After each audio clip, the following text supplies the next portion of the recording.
ಕೆಂಪಮ್ಮ ಅಂತ ಹೇಳಿದ್ರೆ ಹೇಗೆ ಅಂತ ಹೇಳಿದ್ರೆ ಇವತ್ತಿನ ಒಂದು ಕಲಿಗಾಲದಲ್ಲಿ ಒಂದು ವಾಮಾಚಾರ ಕ್ರಿಯೆ ಆಗಬಹುದು, ಇಲ್ಲ ಯಾವುದೇ ಒಂದು ಅತರಣ ಕ್ರಿಯೆ ಆಗಬಹುದು, ಇನ್ನೊಂದು ಅನ್ನೋದನ್ನ ಹತ್ರಕ್ಕೆ ಬಿಟ್ಕೊಳ್ದಿರೋಂತ ಒಂದು ದೇವಿ ಅಂತ ಹೇಳಿದ್ರೆ ಕೆಂಪಮ್ಮ ಅಂತ.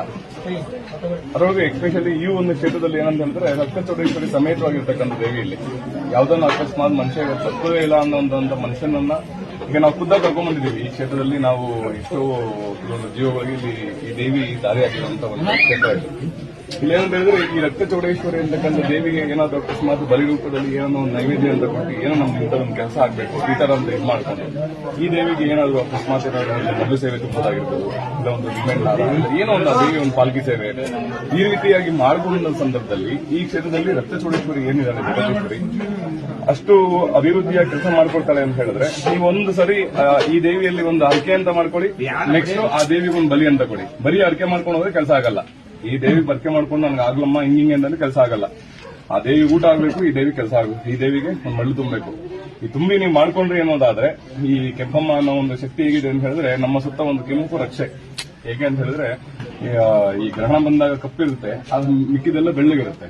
ಆದ್ರೆ ಈ ದೇವಿ ಸುತ್ತ ಹೇಗೆ ನಮ್ಮ ಸುತ್ತ ಹೇಗೆ ಅಂತ ಹೇಳಿದ್ರೆ ಒಂದು ರಕ್ಷಾಬಂಧನ ಕುಂಕುಮದ ಒಂದು ಎಳೆಯ ರೀತಿಯಲ್ಲಿ ಈ ಕೆಂಪಮ್ಮ ನಮ್ಮನ್ನ ರಕ್ಷೆ ಕಾಪಾಡ್ತಾ ಇರ್ತಾರೆ.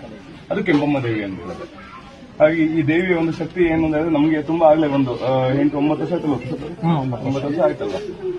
ಈ 9 ವರ್ಷದಿಂದ ಈ ದೇವಿಗೆ ಸತತವಾಗಿ ನಾವು ಈ ದೇವಿಯನ್ನ ನಾವು ಆರಾಧನೆ ಮಾಡ್ಕೊಂಡಿರ್ತಕ್ಕಂಥದ್ದು. ಅದರಲ್ಲೂ ಎಸ್ಪೆಷಲಿ ಕೆಂಪಮ್ಮ ಅಂತ ಹೇಳಿದ್ರೆ ಮಾಗಡಿ ಕೆಂಪೇಗೌಡರಿಗೆ ಕುಲದೇವತೆ. ಅವಳು ಎಲ್ಲೇ ಇರಲಿ ಕೆಂಪಮ್ಮ ಅಂದ್ರೆ ಕೆಂಪಮ್ಮನೆ. ಕೆಂಪೇಗೌಡರು ಕುಲದೇವತೆ ಯಾರು ಅಂತ ಹೇಳಿದ್ರೆ ಕೆಂಪಮ್ಮ ಅಂತಾನೆ ಬರೋದು. ಹಾಗಾಗಿ ಈ ಒಂದು ದೇವಿಯ ಶಕ್ತಿ ಹೇಗಿದೆ ಅಂತ ಹೇಳಿದ್ರೆ ಈ ದೇವಿಗೆ ಮಡ್ಲು ತುಂಬೋದೊಂದು, ಆ ದೇವಿಗೆ ಬಲಿ ಊಟ ಅನ್ನೋದೊಂದು.